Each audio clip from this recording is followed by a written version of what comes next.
Eu sempre dizia, quando, sim, em roda de amigos, não, minha filha não é sapatão, minha filha é sandalinha.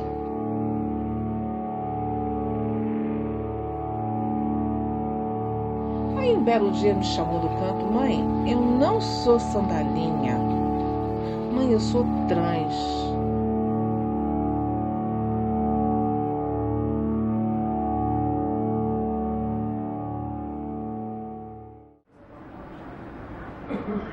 Bom, a minha família, acho que de certa forma ela já estava preparada, né? No caso, quando eu me assumi. Bom, eu sou Patrick Lima, tenho 24 anos, sou estudante de jornalismo e eu sou um homem trans. Primeiro, me assumi em determinado momento como sendo lésbica, né? E isso foi mais tranquilo. E com 18 anos que eu tive consciência do que era e o que eu podia fazer, o que eu queria fazer, eu contei para minha mãe. Na verdade, eu contei primeiro para minha avó. E minha avó é como se fosse a prova de teste. Eu conto pra minha avó, dependendo do jeito que ela aceitar, e depois eu conto pra minha mãe. Mãe, não gosto de menino. Eu falei, isso é natural. Os meninos em geral são bobos. Até eles chegarem na nossa maturidade, demora. Não, mãe, não é bem isso. Eu tô gostando de uma menina. Aí eu falei, e ela gosta de você? Claro que ela as pessoas não entendem de cara, né? Até pra gente se entender, na verdade, a gente demora um tempo pra absorver. Claro, aquelas lágrimas desceram durante um bom tempo. Aí é sempre assim, mas o que tá errado, onde foi que eu errei, né? E eu lembro que durante a minha vivência lésbica, no caso, ela nunca entendeu o porquê de eu me expressar de uma maneira masculina. Era algo que ela não entendia. Ela entendia o fato de eu ficar com mulheres, mas ela não entendia o fato de eu ser tão masculino. E acho que ela acabou associando uma coisa a outra. Já na minha infância também, sempre fui muito mulher, sempre preferi as coisas, né, que a gente diz que é de menino, que se encaixam mais no universo masculino. E de uma forma geral, assim, com o tempo ela foi, embarcou, entendeu que a minha felicidade, na verdade, dependia disso. E a partir disso é com companheirice, né? Foi muito legal. Você cria um filho, não é pra você. Aquele velho chavão, você criar filho pro mundo, é uma grande verdade. E você sempre diz pro seu filho, não minta pra mim, me fale sempre a verdade. Então, calcada nisso, eu falei assim, poxa, minha filha, no caso, né, fez a lição de casa direitinho. Aqui sou eu, com 2 anos, meu aniversário, de frente pro meu bolo de coelho. Eu tinha uma babá muito caprichosa que me botava lacinho e tal. E aqui eu nem sabia quem eu era. Aqui é a foto da capa, eu com 14 anos. Aqui eu com 18 anos. Aqui é quando eu me opero, aos 27. Aqui é aos 24, 3 anos antes da cirurgia. Meu nome é João W. Neri, eu sou psicólogo, sou sexólogo, sou considerado o primeiro homem trans operado no Brasil. Eu, desde os 4 anos que me identifico com o gênero masculino, 3, 4 anos, né, quando eu me entendo por gente, e eu me senti um menino e minha mãe me leva ao psicólogo aos 9 anos de idade por causa disso. Evidentemente ela não me diagnosticou, a psicóloga, como trans, porque também não existia esse termo. Eu era vista naquela época como uma lésbica masculinizada, né? O que eu também não me identificava porque eu nunca me senti mulher. Eu passei praticamente 30 anos sem rótulo, né, sem me identificar com nada. Aliás, só aos 30 anos é que eu vou encontrar o primeiro trans para poder trocar experiências em nível vivencial, né?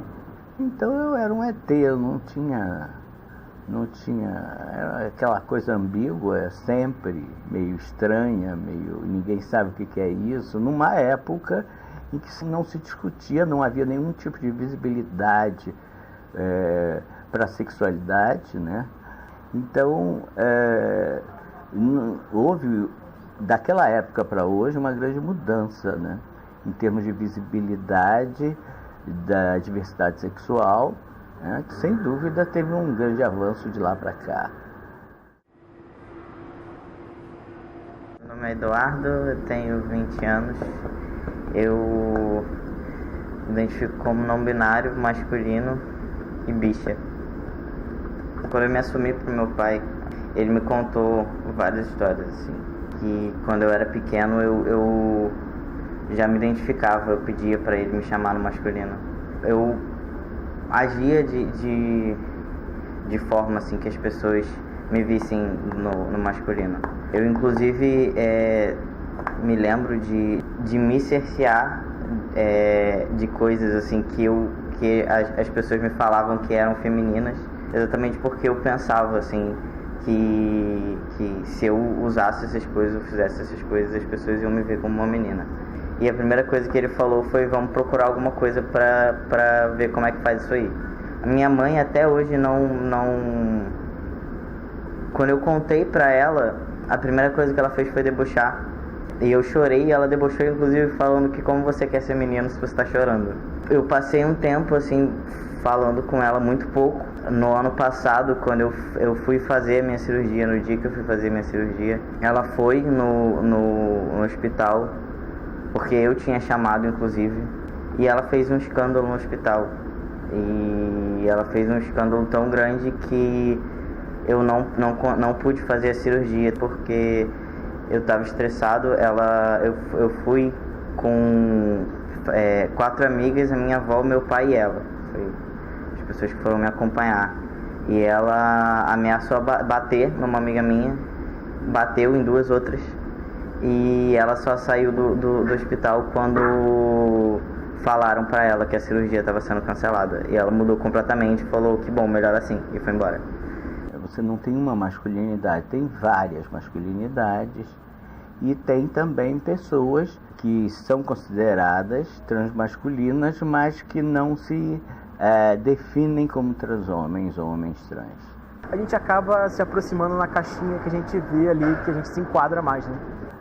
O período mais difícil de uma pessoa trans, sem dúvida, é a adolescência, que é quando começam os caracteres sexuais secundários, né? E começa, então, no meu caso, a aparecer mamas e a menstruação, como eu chamo no meu livro, porque para mim era um monstro aquilo. Então, os transhomens não vão à praia, não vão à piscina, né? De uma maneira geral. O corpo cada vez mais um obstáculo à sedução, em vez de ser um instrumento favorável. Então eu tinha que falar fino uma hora, se me chamavam de senhora, eu tinha que falar grosso, se me chamavam de senhor, eu nunca sabia como é que iam me tratar. É quando surge a moda unissex, que me favoreceu muito. Então eu passei a usar calça jeans e cortei o cabelo, e mesmo não tendo barba, eu já era visto como uma figura masculina perante os desconhecidos, né? Com isso, eu passei a ter um certo alívio em relação ao banheiro. Nem todo homem trans, nem toda mulher trans tem um aspecto muito masculino ou muito feminino. A gente não tem como graduar essa passabilidade de todo mundo. Então o problema seria caso eu quisesse ir no banheiro feminino. Na verdade, na época de colégio, lá, né, já no ensino médio, eu tinha muito problema para ir no banheiro. Porque colégio, por mais que era um colégio grande, um colégio conhecido, você acaba conhecendo todo mundo e todo mundo acaba te conhecendo. Então eu evitava ir no banheiro. Quando eu ia no banheiro dos professores, porque eu não ia ter essa resistência. Eu aprendi a não sentir vontade de usar o banheiro na rua, assim. Eu não usava, eu passei, não sei lá, 8 anos na escola. Eu entrei muito pouco no banheiro. O banheiro é um grande problema para todos os transgêneros. E é generificado, mas não respeita o seu gênero, né? Porque a nossa cultura dá importância à questão genital. Então, se você tem um pênis, tem que ser homem de qualquer maneira. Se você tem uma vagina, tem que ser mulher. O que é um grande engano, essa naturalização da sexualidade, né? Costumo dizer que a minha cara de mal sempre impôs um pouco de respeito, então as pessoas elas ficavam meio receosas de fazer alguma brincadeira. Eu sofri na escola bastante, assim, mas eu nunca cheguei a sofrer transfobia, porque eu nunca me assumi pra ninguém, mas eu sofri muita lesbofobia, muito, assim, bastante. apareciam algumas pessoas, aí fazia aquela piadinha, mulher macho, não sei o que e tal.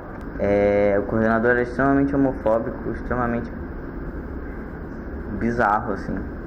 E quando eu comecei a faculdade, eu já estava, de certa forma, mais masculinizado, eu não tinha começado ainda a me hormonizar. Mas eu cheguei, me identifiquei como homem, como um Patrick, e assim eu fui respeitado. Assim, as pessoas não sabiam, na verdade, que eu era um homem trans, que eu sou um homem trans. Qualquer coisa que eu tivesse fora do uniforme, ligeiramente ele usava pra me atacar de alguma forma. Na pracinha já me chamavam de Maria Homem, durante a faculdade me chamavam de Paraíba, mulher macho, os termos que vão mudando, mas basicamente isso. Essa parte do preconceito e transfobia foi mais institucional, das pessoas que sabiam da minha condição, que eu lutava para ser reconhecido como tal, ter o meu nome respeitado, e no caso a faculdade sempre ficou saindo pela tangente, isso aí é legal, isso não pode, não sei o que e tal. Eu sofria com os professores e o coordenador e a pedagoga. E no meu segundo ano eu não conseguia mais ficar na sala praticamente, assim. Não tinha mais condição de estudar, assim. Como ele não podia fazer nada comigo por eu ser lésbica ou por eu ser o que fosse, ele implicava bastante comigo, assim, com qualquer coisa que acontecia. A transfobia é muito forte no Brasil. Eu sofri ela desde a infância, né? E trans também não trabalha, trans não consegue emprego, o Estado não fornece nenhum tipo de ajuda. Você vai numa entrevista de emprego, você é super qualificado, você em primeiro momento é aprovado, e quando você chega no RH com seu documento e tenta explicar, você não é mais qualificado para a vaga. Ou então aquela vaga que estava disponível não está mais porque alguém que saiu vai voltar. A maioria dos trans são expulsos de casa, menores de idade ainda. Muitos homens trans sofrem o estupro corretivo, né, que também é muito ocorrente nas lésbicas.